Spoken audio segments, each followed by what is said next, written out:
अस्सलामुअलैकुम, दुनिया news studios में खुश आमदीद। मैं हूँ सानिया चौधरी। मैं हूँ फाइक महमूद। बुलेटिन में सबसे पहले आपको बताएं कि गजा अमन मुआहिदे की खिलाफ वर्जी नेतन्याहू के ऐलान के बाद इजरायली फौज ने हमले शुरू कर दिए। अरब मीडिया के मुताबिक इजराइल ने शिमाली गजा में फाल अस्पताल के करीबी इलाके को निशाना बनाया। रिफा और खान यूनिस में शदीद फायरिंग और धमाकों की आवाजें सुनी गई। इजरायली हमलों में 2 अफराद शहीद, 4 जख्मी हुए। वज़ीर आज़म नेतन्याहू के दफ्तर ने हमलों की तस्दीक की है और हमास ओहदेदार का कहना है कि ग्रुप इजरायली हमलों के बावजूद जंगबंदी मुआहदे के लिए पुरअज़्म है। उधर अल-क़साम ब्रिगेड ने इजरायली कैदी की लाश हवाले करने का अमल मौखर कर दिया। लाश की हवालगी में ताख़ीर की वजह इजरायली खिलाफ वर्जियाँ हैं।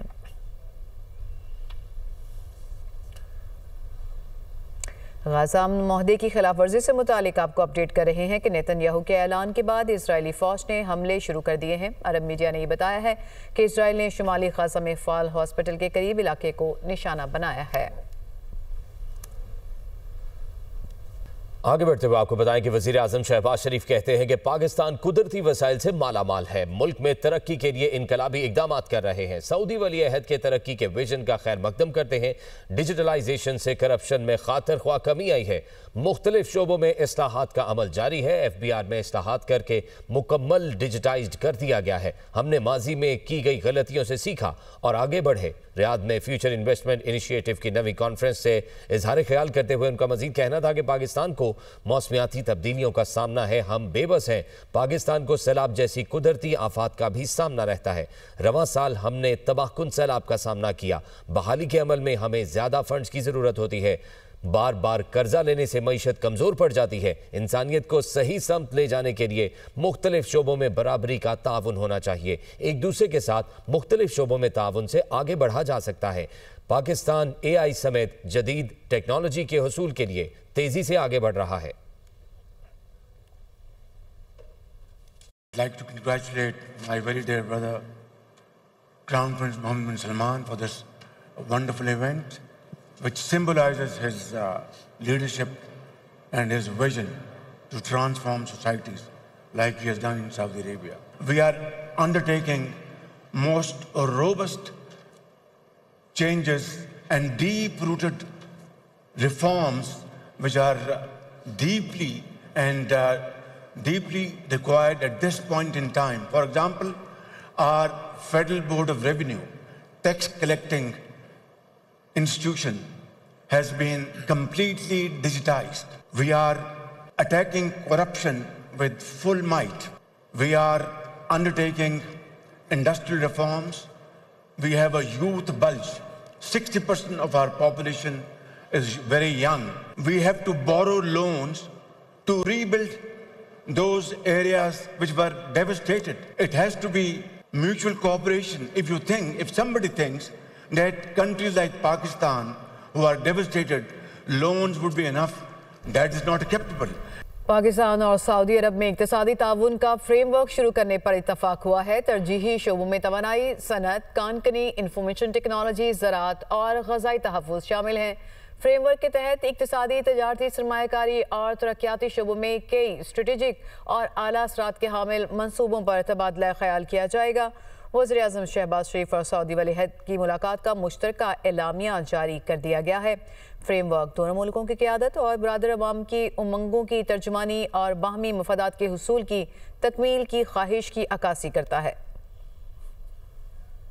पाकिस्तान और सऊदी अरब तवानाई, सनत, कानकनी, इंफॉर्मेशन टेक्नोलॉजी, सयाहत, ज़राअत और ग़ज़ाई तहफ़्फ़ुज़ में इक़्तिसादी ताउन फ्रेमवर्क पर मुत्तफ़िक। शहबाज शरीफ और वली अहद शहज़ादा मोहम्मद बिन सलमान की मुलाकात का एलामिया जारी। शहज़ादा मोहम्मद बिन सलमान और वज़ीर आज़म शहबाज शरीफ की मुलाकात के बाद जारी एलामिया में कहा गया है कि फ्रेमवर्क बाहमी बरादराना ताल्लुकात को मजबूत बनाने के लिए दोनों ममालिक के इक़दामात की अक्कासी, इक़्तिसादी, तजारती और सरमायाकारी के शोबों में पायदार शराकतदारी की तामीर के लिए उनके मुश्तरका विजन की तौसीक करता है। फ्रेमवर्क के तहत इक्तिसादी, तजारती, सरमायाकारी और तरक्याती शोबों में कई स्ट्रेटेजिक और आला असरात के हामिल मंसूबों पर तबादला ख्याल किया जाएगा। दोनों ममालिक कई मुश्तरका इक्तिसादी मंसूबों के हवाले से ताउन पर काम कर रहे हैं, जिनमें सऊदी अरब और पाकिस्तान के दरमियान बिजली की तरसील के मंसूबे के लिए मफाहमती यादाश्त और दोनों ममालिक के माबैन तवानाई के शोबे में ताउन की मफाहमती यादाश्त पर दस्तखत भी शामिल हैं। इलामिया में कहा गया है कि दोनों ममालिक के रहनुमा Saudi Pakistani supreme coordination council के इजलास के इनेकाद के भी मुंतजिर हैं। फील्ड मार्शल सैयद आसिम मुनीर का मिस्र, उर्दन और सऊदी अरब का दौरा कामयाब। मिलिट्री डिप्लोमेसी की शानदार मिसाल करार दिया जा रहा है। इन अहम अरब ममालिक के दौरे के दौरान फील्ड मार्शल ने इंसदादी दहशतगर्दी, दिफाई ताउन और इंटेलिजेंस इश्तराक के उमूर पर आला सतह की क़यादत से तफसीली तबादला ख्याल किया। मिस्र, उर्दन और सऊदी क़यादत ने पाकिस्तान की मुसल्लह अफवाज की पेशावराना सलाहियतों पर मुकम्मल एतमाद का इजहार किया।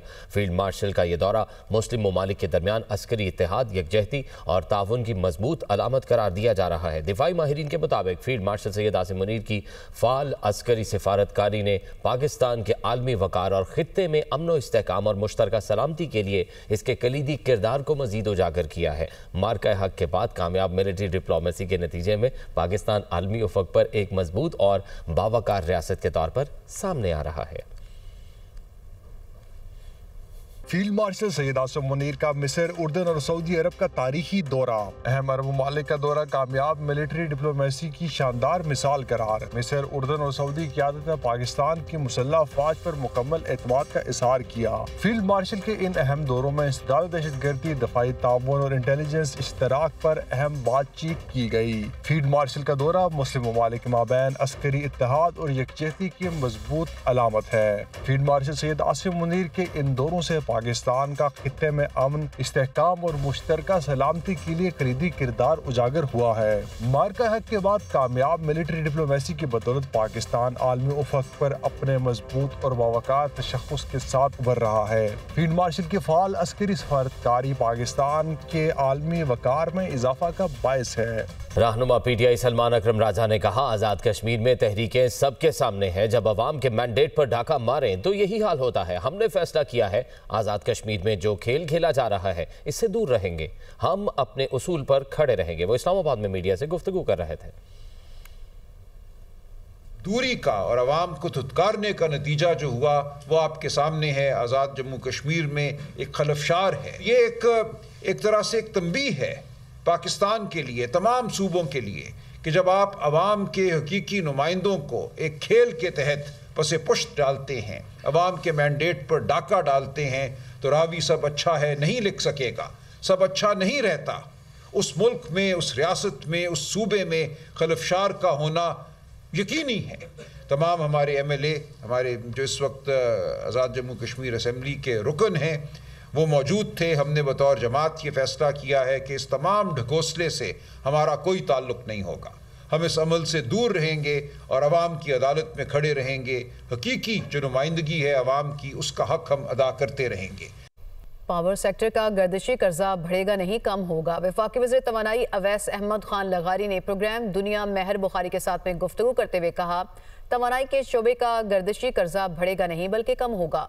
उन्होंने ये भी कहा कि कराची के अवाम के लिए बिजली के शोबे में सब्सिडी नहीं रोकी है। कराची के अवाम को 125 अरब रुपए दे रहे हैं और आइंदा भी देते रहेंगे। अवैस लगारी ने यह भी कहा कि हम के इलेक्ट्रिक को खैराती पैसे नहीं दे सकते, जबकि पावर सेक्टर ने ओवर परफॉर्म किया है। के ताजा फैसले के बाद क्या कराची में बिजली का जो बहरान है वो मजीद गहरा नहीं होगा? हमने कराची के अवाम के लिए किसी किस्म की सब्सिडी नहीं रोकी। ठीक है, हम इस साल भी 125 अरब रुपए सब्सिडी कराची की आवाम को पूरे पाकिस्तान के बिजली के रेट्स के बराबर रखने के लिए 125 अरब रुपए की सब्सिडी दे रहे हैं और आइंदा भी इसी हिसाब से देते रहेंगे। The power sector debt is not, power sector secular debt is not expected to rise. ये खबर है sir. It's expected to come down. In the next 4 years, we are expecting to bring it down by 100 billion rupees a year. We brought it down to 401 billion rupees last year. And we are planning to reduce this further this year. मेरे लिए फिर आज ये बड़ी खबर है लगारी साहब, आप कह रहे हैं कि गर्दिशी कर्जा नहीं बढ़ने जा रहा है, ये घट नहीं जा रहा है।